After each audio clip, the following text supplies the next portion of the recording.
Hello दोस्तों, welcome to mister movie explainer. क्या आपने कभी सोचा है कि अगर ब्रूस ली और एक शाओलिन मास्टर की लड़ाई होगी तो उसमें कौन जीतेगा? असल में ये चीज़ सच में हुई थी 1964 में, जब एक शाओलिन मास्टर और ब्रूस ली के बीच में लड़ाई हुई थी। और आज मैं जो मूवी आपको एक्सप्लेन करने वाला हूँ, द बर्थ ऑफ ड्रैगन, वो इसी पर बेस्ड है। ये वीडियो देखने के बाद आपको पता चल जाएगा कि आखिर कैसे ब्रूस ली एक ग्रेट फाइटर से एक लेजेंड बने, और साथ ही ये भी पता चलेगा कि ब्रूस ली और शाओलिन मास्टर की उस लड़ाई में आखिर कौन जीता। अगर आप चैनल पर नए हैं तो अभी के अभी सब्सक्राइब कर दें, क्योंकि मैं बहुत एंटरटेनिंग एक्सप्लेनेशंस लाता रहता हूँ। सो बिना किसी देरी के लेट्स स्टार्ट।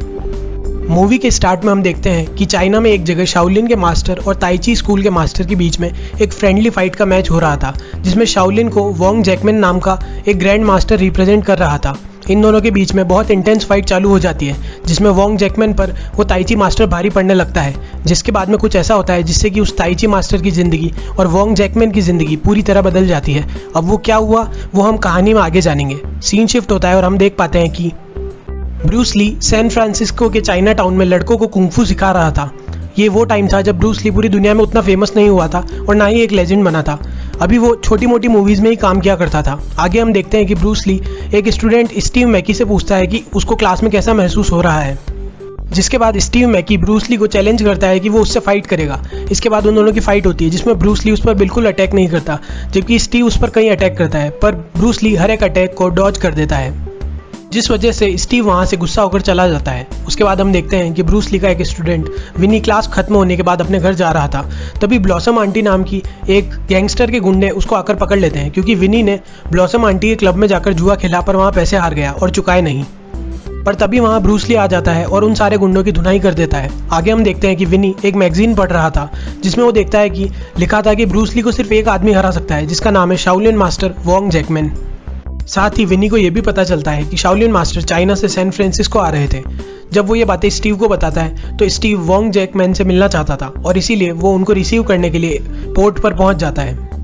स्टीव वोंग से मिलकर उनका स्वागत करता है और उसके बाद वोंग को अपनी गाड़ी से लिफ्ट देता है। इसके बाद स्टीव वोंग से कुंग-फू सिखाने की रिक्वेस्ट करता है, जिस पर वोंग उनसे पूछता है कि आखिर वो अभी तक किससे कुंग-फू सीख रहा था, जिस पर वो बताता है कि ब्रूस ली ने उसे अभी तक कुंग-फू सिखाया है, जिस पर वोंग उसे कुंग-फू सिखाने से मना कर देता है।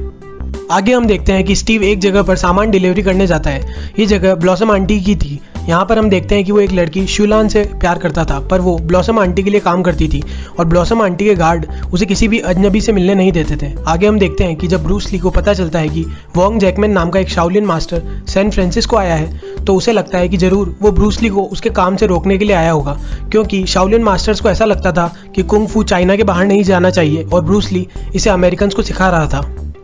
असल में ब्रूस ली का प्लान था कि वो दुनिया के सामने कुंग-फू को बहुत बड़ा बना देगा और पॉपुलर कर देगा। वहीं शाओलिन मास्टर्स की सोच थी कि ब्रूस ली की सोच बिल्कुल गलत है और कुंग-फू को हमेशा चाइना के पास ही रहना चाहिए। और इसीलिए जब हांगकांग में ब्रूस ली कुंग-फू सीख रहा था, तब भी शाओलिन मास्टर्स ने उसे काफ़ी परेशान किया था, और इसीलिए ब्रूस ली को लग रहा था इस बार भी उन्होंने एक मास्टर भेज के उसे परेशान करने के लिए ये सब किया है।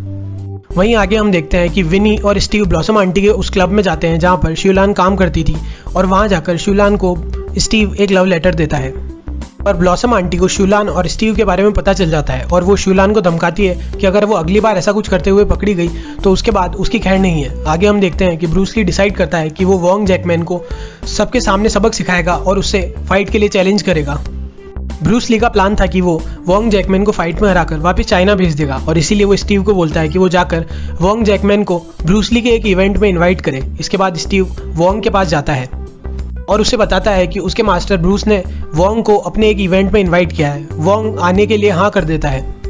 आगे स्टीव वोंग से पूछता है कि ब्रूस ली ने उन्हें बताया कि वोंग और शाओलिन नहीं चाहते कि ब्रूस ली कुंग-फू पूरी दुनिया के सामने लाए, और इसीलिए शाओलिन ने यहाँ पर उन्हें अमेरिका भेजा है। इस पर वोंग भी एक्सेप्ट करता है कि हाँ, वो और शाओलिन ऐसा मानते हैं कि कुंग-फू चाइनीज़ लोगों की धरोहर है और ये सिर्फ चाइनीज़ लोगों के पास ही होना चाहिए। एक फन फैक्ट, असल में कुंग-फू का जन्म इंडिया में हुआ था, जिसका असली नाम कलायरीपयट था, और बोधिधर्मन नाम के एक महान राजा ने चाइना में जाकर ये लोगों को सिखाया, और उन्होंने ही शाओलिन टेम्पल की स्थापना भी करी थी। हालांकि चाइनीज़ लोग इसके लिए इंडिया को बिल्कुल भी क्रेडिट नहीं देते। Back to the story. Wong बोलता है कि अमेरिका के पास जैसे न्यूक्लियर हथियार है, तो क्या वो अपना फॉर्मूला चाइना को दे देगा? ठीक उसी प्रकार चाइना के पास कुंग-फू है, जो कि न्यूक्लियर पावर से भी ज़्यादा पावरफुल है, और वो इसे अमेरिका को नहीं देना चाहते। साथ ही वोंग बताता है कि वो अमेरिका इसलिए आया था क्योंकि उससे एक बहुत बड़ी भूल हो गई और वो अपने पश्चाताप के लिए यहाँ आया है। वो बताता है कि एक बार शाओलिन और ताइची स्कूल के बीच में एक फ्रेंडली मैच हो रहा था जिसमें ताइची मास्टर वोंग को हराने वाला था। वोंग को हार मंजूर नहीं थी, उसका ईगो उसके बीच में आ गया और इसीलिए उसने ताइची मास्टर पर अपनी एक जानलेवा किक मार दी। इस वजह से वो ताइची मास्टर अधमरा हो गया। साथ ही अब ताइची मास्टर फाइट करना तो छोड़ो, सीधा खड़ा भी नहीं हो सकता।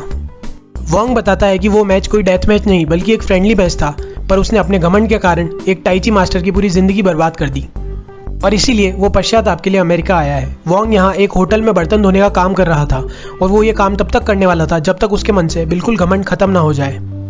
आगे हम देखते हैं कि वो दिन आ गया था जब ब्रूस ली का ग्रैंड इवेंट होने वाला था।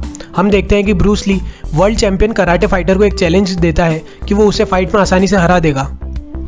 वोंग जैकमैन भी ये मुकाबला देखने आया था। ब्रूस ली उस चैंपियन को पहले तो हमला करने का मौका देता है, पर ब्रूस ली की स्पीड और टेक्निक के आगे वो टिक नहीं पाता। ब्रूस ली की गॉड लेवल स्पीड का मुकाबला उस चैंपियन के पास नहीं था। इसके बाद ब्रूस ली दुनिया के सामने अपना 1 इंच पंच पेश करता है जिसमें वो सिर्फ 1 इंच की दूरी से मुक्का मारकर सामने वाले चैंपियन को धराशायी कर देता है।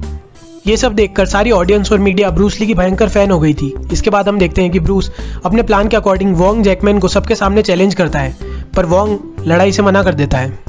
वोंग बोलता है कि अब वो तभी लड़ेगा जब किसी की जान पर बात आएगी, वरना वो किसी के दिखावे के लिए या घमंड के लिए लड़ाई नहीं करेगा।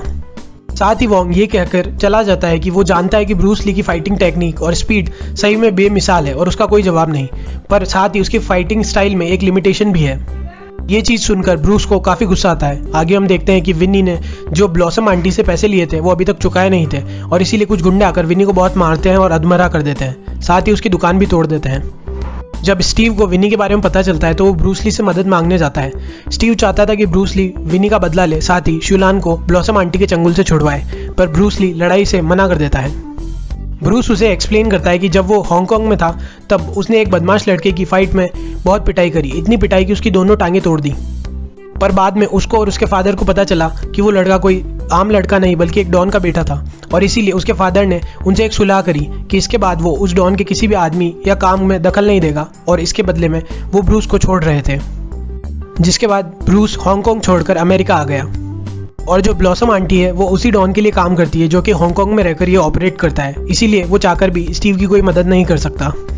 इसके बाद स्टीव वोंग जैकमैन से मदद मांगने जाता है, पर वो भी मदद के लिए मना कर देते हैं। वोंग कहता है कि वो ज़्यादा से ज़्यादा स्टीव की इतनी मदद कर सकता है कि वो उसे कुंफू की ट्रेनिंग दे सकता है, क्योंकि अब वो समझ चुका था कि ब्रूस ली पूरी तरह गलत नहीं है। वो घमंडी ज़रूर है, पर दुनिया को कुंफू सिखाने का आइडिया उसका बुरा नहीं है।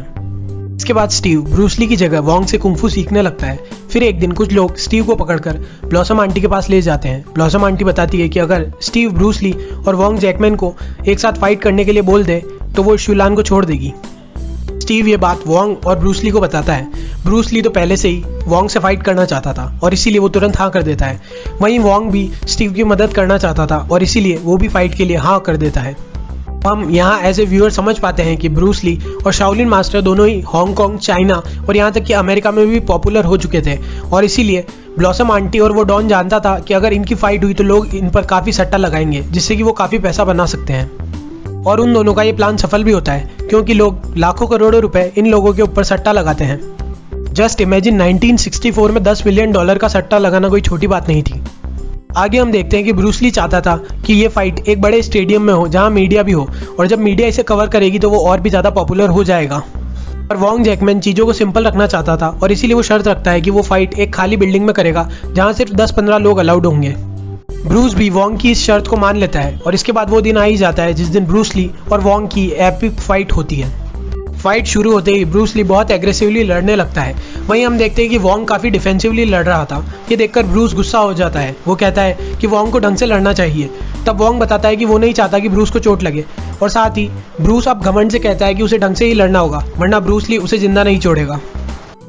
ब्रूस की घमंड से भरी बातें सुनकर वोंग कहता है कि ब्रूस के अंदर काफ़ी घमंड भरा है और यही उसकी फाइटिंग स्टाइल की लिमिटेशन है और इसीलिए अब वो ब्रूस को सबक सिखाएगा। इसके बाद Shaolin master Wong Bruce Lee पर भारी पड़ने लगता है। इसके बाद एक टाइम ऐसा आता है जब ब्रूस ली पूरी तरह वोंग के कंट्रोल में आ जाता है और वोंग चाहता तो एक ही बार में ब्रूस ली को ख़त्म कर देता। इस समय ब्रूस ली का सारा घमंड चूर चूर हो जाता है। ब्रूस समझ जाता है कि असल में उसकी फाइटिंग स्टाइल में बस इकलौती जो कमी थी, जो लिमिटेशन थी, वो उसका घमंड ही था और इसी वजह से वो वोंग के सामने टिक नहीं पा रहा था। जिसके बाद ब्रूस और वोंग के बीच में फिर से फाइट चालू होती है, पर इस बार टक्कर बराबरी की थी। हम देखते हैं कि ब्रूस ने अपना घमंड छोड़कर फाइट करना चालू कर दिया था और इसी वजह से फाइट का रिजल्ट ड्रॉ आता है। पर डॉन और ब्लॉसम आंटी को रिजल्ट जानना था। वो चाहते थे कि कोई एक बंदा अपने आप को विनर घोषित करे और दूसरा हार मान ले, क्योंकि जब तक विनर अनाउंस नहीं होगा तब तक सट्टे पर लगा पैसा अटका ही रहेगा।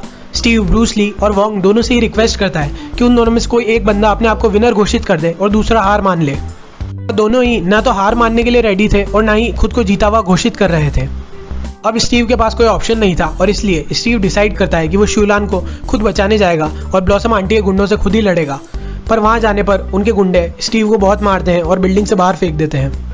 इसके बाद ब्रूस ली वोंग के पास जाता है और उससे बोलता है कि हमारे स्टूडेंट को हमारी ज़रूरत है और इसीलिए हमें टीम अप होकर उसकी मदद करनी होगी। इसके बाद ब्रूस ली और वोंग जैकमैन वहां पहुंचते हैं और सारे गुंडों को पीट देते हैं। साथ ही वो ब्लॉसम आंटी को यहाँ के सारी लड़कियों को छोड़ने के लिए भी बोलते हैं। डॉन और ब्लॉसम आंटी उनकी बात मान लेते हैं क्योंकि वो जानते थे कि ब्रूस ली से पंगा लेने का अंजाम क्या था। पर यहाँ डॉन का वो बेटा भी मौजूद था जिसकी कई सालों पहले ब्रूस ली ने हांगकांग में टांगे तोड़ दी थी और वो ब्रूस ली से बदला लेने के लिए उसके ऊपर गन फायर करने की कोशिश करता है, पर ब्रूस ली उससे पहले ही एक जोरदार किक से उसे वहीं ढेर कर देता है। ये किक कोई नॉर्मल किक नहीं बल्कि वही किक थी जिससे वोंग जैकमैन ने ताइची मास्टर को घायल किया था। आगे हम देखते हैं कि वोंग सैन फ्रांसिस्को से फिर से चाइना लौट जाता है क्योंकि उसने कई सारी लड़कियों की जान बचाई थी, साथ ही स्टीव की मदद भी करी थी, इसलिए उसे लग रहा था कि उसका प्रायश्चित पूरा हो गया है। वहीं अब ब्रूस ली भी सिर्फ एक ग्रेट फाइटर नहीं बल्कि एक लेजेंड बनने की राह पर निकल पड़ा था। इसी के साथ ये एक्शन पैक्ड कमाल की मूवी एंड होती है। आई होप आपको ये वीडियो बहुत पसंद आई होगी। अगर आई है तो please hit the like button, do subscribe for more awesome videos. Till then signing of.